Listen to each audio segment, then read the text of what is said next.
Howdy folks, the Human Tornado here. It is a cold, rainy, ugly day in Nashville, Tennessee, so why not start a YouTube channel? All the cool kids are doing it.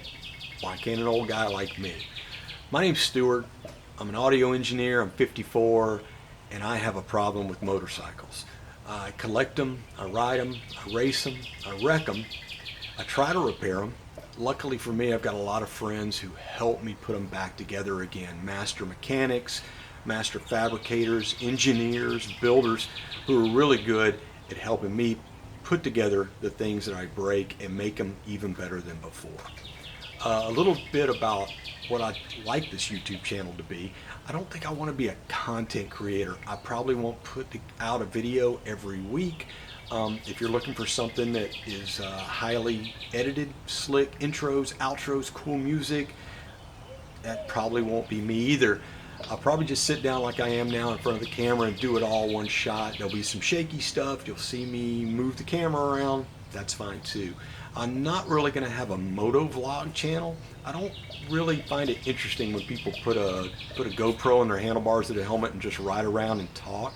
You'll probably see some race footage. You'll probably see some footage of me. You'll probably see some footage of what my friends and I do in the woods and on the track. And the motorcycles we have, how we fix them, how we go about making parts for them and things. I think that's infinitely more interesting than just seeing somebody drive around and yak about other riders and other dumb things on YouTube. So what I thought in this first video is I'll just give you a rundown of what I got in the garage right now. And then probably in the next couple of videos, I'll pick out the bikes and go through them one at a time and just do a more in-depth description of what they are, what they do, how I use them. And then, you know, we'll see where the series goes from there. So right now I'm going to get up and I'm going to go grab the camera off the tripod. It'll probably be a little shaky, but then we'll come back here after I do a description of things real quick and finish up.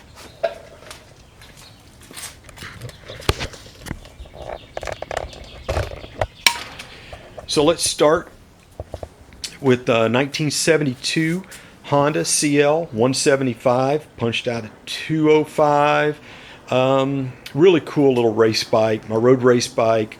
People that say you can't have fun on a track on a small bike don't know what they're missing. Going around a track, wide open throttle with this thing is just a blast. Really, really dig it. Can't wait to make a video telling you about all the cool stuff that bike has. Next bike, pretty obvious, the couch. 2002 Harley Road King. The best thing about it is it's incredibly comfortable, like sitting on a couch. It starts with your thumb, which is great when you've tried to kickstart British bikes and broken your knees for a long time. It's big, it's powerful. Like I say, it's comfortable. It goes down the road great, and I can go a long way on it and not get tired. People make fun of me for having a Harley and also loving old Japanese and British motorcycles. I don't really care. I like motorcycles, so it doesn't really matter that much to me. All right, next we've got a 1972 Norton Commando 750. Bike I wanted it to look like a race bike. I've had this bike for a long time. I rode it around for a long time, done a lot of different things to it. It ended up looking like what I guess is a cafe racer. I really wanted it to look more like a race bike. That bike is going to be in the process of being rebuilt. It's been sitting for a while.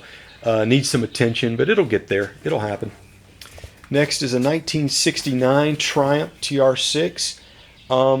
This bike is going to be a desert racer. I want to go out and do the Barstow to Vegas run with some friends. And I really wanted to build a desert racing bike. This is the motor that's going to go in it over here, which is a 1966 Triumph TR6 motor. Need to do the top end on it. Going to take it out to a buddy's house. We're going to do that, put it in the bike, make sure it's all working, and get that bike together and going ASAP. Let's see, next thing we got coming back over, 1972 Bultaco 250, two-stroke, right-hand shift, left-hand start. It's Spanish, yeah, so it's a little different, but a great vintage motocross bike. Lots of power, really fast, fun to ride on a vintage hare scrambles track. Love it. Can't wait to do a video telling you all about that bike too. Let's see. Next after that, we've got my 1976 MR250 Honda. It's a 1-year bike, 2-stroke, lots of power through the woods, has lots of grunt. It has good response all the way through the throttle. They're heavy, but man, I think they're great bikes and a lot of fun to ride. Let's see, coming over here next, one of my pit bikes, a 1969 Honda CT90. It's a great little bike to take camping, to take to the swap meets, to ride around town, just to make quick little trips. I've got another motor I got to throw in it. This one needs a top end rebuilt.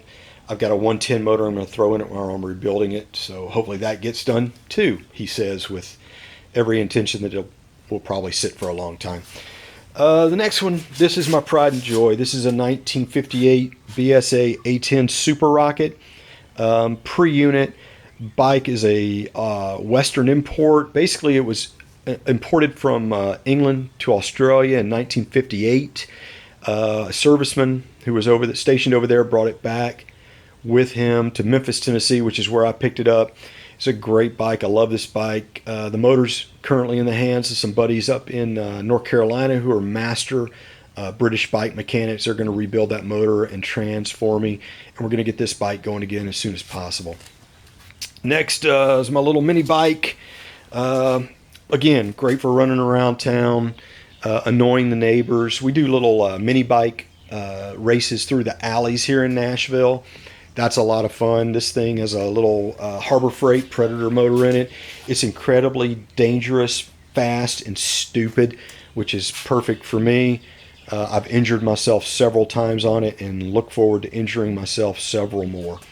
So just a quick look around the garage. Lots of parts, lots of extra frames, lots of, just everything you can imagine. This over here is my little work area where the magic doesn't happen because I hardly ever get to do anything, which I really need to get on. Bins and bins and bins full of parts, spares for everything, for the Hondas, for the Triumphs, for the Nortons, for the Multaco. Just lots and lots of extra spare parts. Here's my motocross gear that sits up there in the back because I hardly ever get to use it anymore. More bins of parts and spares and all that kind of good stuff. Let me throw this thing back on the tripod and we'll get out of this video for you.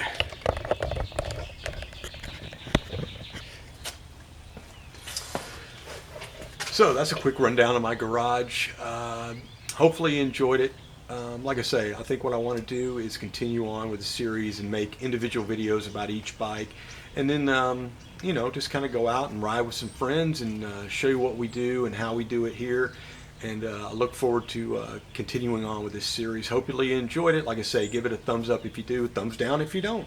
Subscribe, hit the bell so you know when I put up a new video. Hopefully it'll be sooner rather than later. All right, guys. Thanks again. See you next time.